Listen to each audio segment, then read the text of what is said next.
I remember the day I started to lose my hearing. I remember it because two things had happened the day before.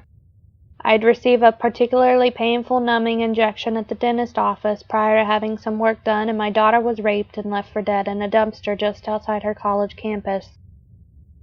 We got the call at 4 a.m. Being woken like that by a shrill ringing in the otherwise still and quiet dark is something no one should have to experience. You know, before you pick up that something has happened, that something life-changing is about to be dropped in your lap, and all you can do is answer. "Mr. Barrister?" the voice on the other end said. "I'm sorry to call at this hour. It's about your daughter." I'll never forget those words or the icy way they wrapped around my heart. My daughter, my baby girl. I looked at my wife, she looked back at me, and she knew. If I never again hear the sound she made then, I will consider myself blessed. In the flurry of packing and finding a flight to get to Emily and all of the gut-wrenching worry, I didn't even notice it at first. It wasn't until we were in the air and Helena was whispering prayers under her breath beside me that I heard it. A high-pitched keen in my left ear that came in what I can only describe as short beeps. It reminded me of hearing test tones. I stuck my finger in my ear and wiggled it around, trying to lessen the sound, but it remained, steady and irritating and beeping. It was pushed to the back of my mind the moment we landed, however, and we raced from the airport to the hospital where Emily was lying unconscious with a row of machines standing visual at her bedside. I'd seen them countless times before. I knew what they each did and why they were attached to her, but in that moment they were strange, mechanical monstrosities that made her look so small and frail.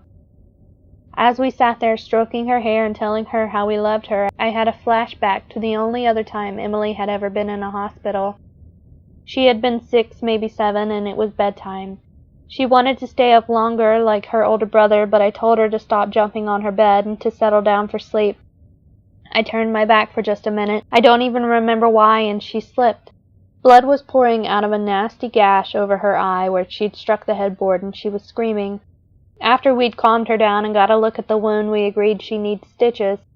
While Helena got her dressed, I called the hospital where I worked as an anesthetist and got a hold of one of my doctor buddies to let him know I was coming in. Helena stayed home with our son while I took Emily in. "Is it gonna hurt?" Emily asked from the back seat. She was staring at me in the rearview mirror, one eye covered by the cloth she was pressing against her forehead. "No, I'll make sure it doesn't." "How?" My little girl, ever the skeptic. "Remember how we talked about how Daddy makes people go to sleep for his job? It had become something of a joke in our house. Better behave or Daddy'll put you to sleep forever." "Yeah. Sometimes I only make part of a person fall asleep. That way the nice doctors can make them better and they don't even feel it." "You're gonna do that to me?" "Yep." "And you're gonna stay with me the whole time?" "Of course." She barely winced when I injected the local anesthetic and then fell asleep during the actual stitches. Emily was a tough little girl. She was a tougher young woman. It took her 3 days to wake up. In that time, the hearing in my left ear had started to fade until the only thing I could hear with absolute clarity was that high-pitched ringing I'd first noticed on the plane. I couldn't worry about it just then, though, not when my family needed me so badly, and I didn't mention it to anyone. Emily's recovery was a slow process. She claimed not to remember who had attacked her, and said she couldn't offer any description or statement to the police. She was tight-lipped about what happened, even with her mother, with whom she'd share everything. My carefree, forever smiling daughter was now haunted, and every time she looked at me there was such pain etched deeply into her eyes. I'd never felt so helpless or hollow. After she was released from the hospital, she quietly withdrew from school and moved back in with me and her mother, where she spent most of her days shut away in her room. All the while, the deafness and ringing in my ear continued.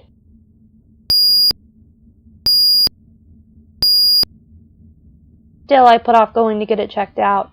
I figured it was some kind of screw-up from the dentist injection, and there wouldn't be much that could be done about it anyway. It would be almost impossible to prove. My focus was entirely on Emily and helping her in any way I could, my own issues be damned. We got her into therapy. We researched healing techniques. We devoted ourselves entirely to her physical and mental health in every way she would allow. It took months, but she started to smile again. The night terrors started to recede. and piece by piece our Emily started to come back to us. We had just started discussing whether she felt comfortable enough to return to school when things began to unravel. Emily had come to the hospital where I worked to have lunch with me. We were sitting in the cafeteria, our trays of food untouched in front of us while we talked about what courses she might like to take. She was in the middle of telling me about a genealogy class she was interested in when she froze mid-sentence and the color drained from her face. "Kiddo, you okay?" I followed her fixed stare back to the register line where a trio of people were waiting to pay for their food and then looked back to her. "I need to go," she said suddenly. "What's wrong?" "Love you, Dad." She practically ran out of the cafeteria. I turned back to the three at the register. Two I recognized, Chief of Medicine and an oncologist, but the third I didn't know. He was a young man around Emily's age, and the passing resemblance he bore the chief led me to believe he was a relative of some sort, probably a grandson.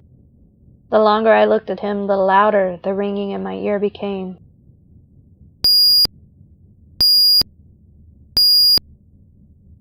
When I got home that night, Emily was sitting on the back porch staring off vacantly while our dogs wandered about the yard. She jumped when I opened the slider and took a seat next to her. "You okay?" I asked. "Yeah," she said. The silence that fell between us was a heavy one. "About today," I started to say. "Victor," she said quietly. I didn't say anything, afraid to interrupt and cause her to shut down again.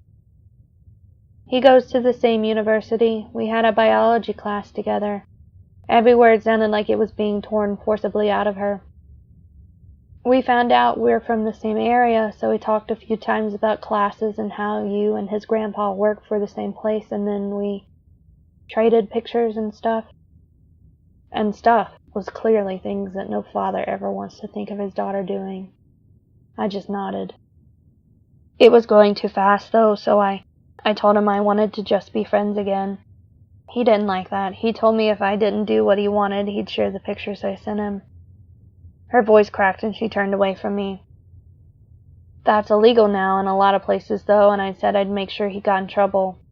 He got angry. Victor had cornered her outside a club and tried to get her to go home with him. When she refused, he became violent. He dragged her into the alleyway and attacked her. He said if I ever told, he'd share all of our texts so people would know I wanted it, and he'd make sure you were fired and that your career would be over. Emily was shaking with sobs. His grandpa's the chief of medicine. He could have done it. I pulled her in close and held her while she cried. No matter how much I tried to tell her that we needed to call the police, she refused. "I can't, Dad," she said. "He has texts and pictures. No one would believe me." The next day when I went into work, I went straight into the chief of medicine's office. I didn't know what I was going to do or say. I just had to do something. I had barely knocked on the door when he called me in. Before I could speak, Dr. Gladson looked up and said, "Oh, good. Martha found you. I wanted to talk to you about my grandson, Vic. He's having surgery this afternoon, nothing too serious, but I'd like you to be his anesthetist. I'd asked Taylor, but he's already scheduled." I almost said no. I almost shouted that his damn grandson was a monster. I almost told him I'd sooner see him dead. Instead, I took a deep breath and said, "Of course." "Good, it's at 2:30 with Dr. Lim." As I turned to leave, the ringing in my left ear seemed so loud that it was almost throbbing.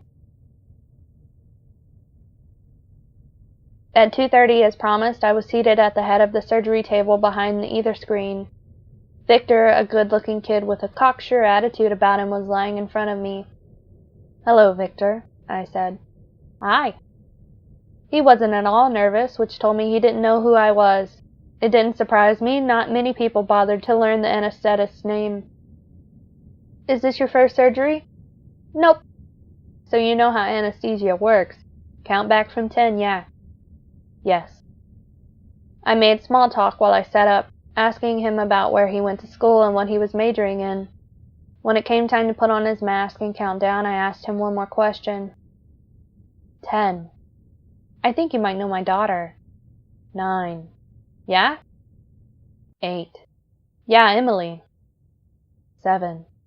"Oh, yeah, I think so." 6. "She ever tell you what I do for a living?" 5. "Maybe." He was getting drowsy. 4. I put people to sleep for a living, Vic, I was whispering. 3. Huh? He was struggling to stay awake. 2. Sometimes permanently. 1. The beeping in my ear was especially loud then, and slowly I realized that it was echoing. I looked up at his heart monitor, sitting not too far over my head, and it beeped in time with the ringing in my ear.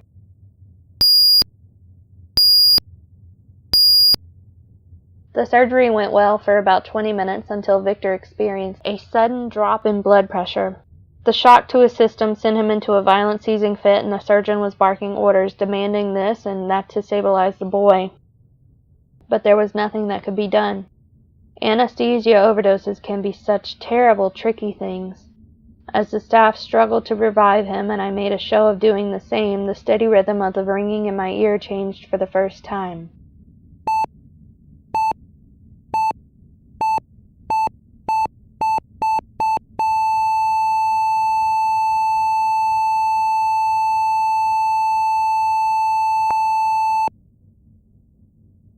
Victor was pronounced dead at 3:02 p.m.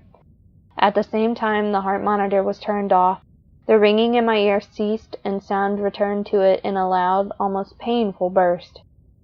I was glad for the surgical mask then, as they covered Victor with the white sheet.